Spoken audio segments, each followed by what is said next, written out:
তো আজি মানে কি হ'ল কোনো মানে পইচাৰ বাবে কাম কৰা নাই কোনো ইয়াত মানে নিজৰ একো হেৰি কাৰণে কাম কৰা নাই ইয়াত অকল মানুহে মনৰ শান্তিৰ বাবে কাম কৰিব ওলাই আহিল গোটেই সৰু ডাঙৰ চব ওলাই আহিল মানে সেই দিব্যজ্যোতি শইকীয়া সকলোকে স্বাগতম জনাইছোঁ মোৰ নতুন দাবী দিবলৈ গ'লে আজি মানে আমাৰ নামঘৰত কাম আছিল কাম মানে অকণমান ঢেলাই কাম আছিলে যোনটো ৰাইজে ভাবিলে যে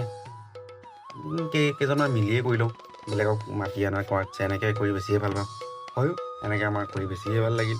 মানে কি এনেকৈ ৰাইজৰ লগত কাম কৰি মানে এনেকুৱা নামঘৰ সেৱা বা মানুহৰ সেৱাৰ বাবে কাম কৰি বেছিয়ে ভাল লাগে তো কি হ'ল সেই বুলি ভাবোঁতে কৰাৰ মাজতে খানা এটাও খাই দিওঁ বুলি ক'লে চবেই মিলি তো সেইকাৰণে খানাও আয়োজন কৰিলে আমাৰ ভকতে খানা বনাব লাগি গ'ল আমি বোলো অকণমান চাহ একাপাকে দিয়ক আৰু কামটো লগা আগত চাহ একাপ খাই ল'লোঁ তাৰপিছতহে আমি আকৌ লাগি গ'লোঁ কামত আমি গোটেইবোৰ মিলি কাম চাম কৰিলোঁ তাৰপিছত কাম কৰি থকাৰ মাজতে মাছ ল'ৰাজন আহিলে তো বোলে আজি মাছেই খালোঁ তো মাছ ল'লোঁ তাৰপিছত আমাৰ ককাজন গ'ল মাছ কাটিব আকৌ আমি আহিলোঁ আমাৰ কামৰ ৰিটাৰ্ণ আকৌ লাগি গ'লোঁ আমি গোটেইবোৰ কামৰ বাবে তো আমি গোটেইকালে মিলি পেলাই নিলোঁ আৰু ৰেলাইখন অলপমান মানে থাকিলগৈ যোনটো মানে কাৰণ মানে আমাৰ ওচৰত বস্তু নাছিলে কিন্তু লাষ্টত আৰু কি হ'ল বোলে ককা এজনে ক'লে যে তহঁতিয়ে কৰ তহঁতি নালাগে বোলে আমিয়ে কৰোঁ এইকণ আৰু তহঁতি কৰিব নালাগে তহঁতি যা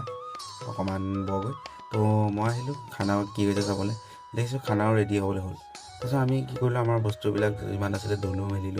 ধুই মেলি আৰু চালোহি কিমান হৈছে ককাহঁতে কৰি হ'বলৈ হ'ল চব ভোকটো লাগিলে বহুতক ক'লোঁ ভাত দিয়ক সেয়া লৈ আহিলে চবেই মিলি খানাটো ককাহঁতৰ এইফালে হৈ গ'ল আমি খানা খালোঁ আজিলৈ ইমানেই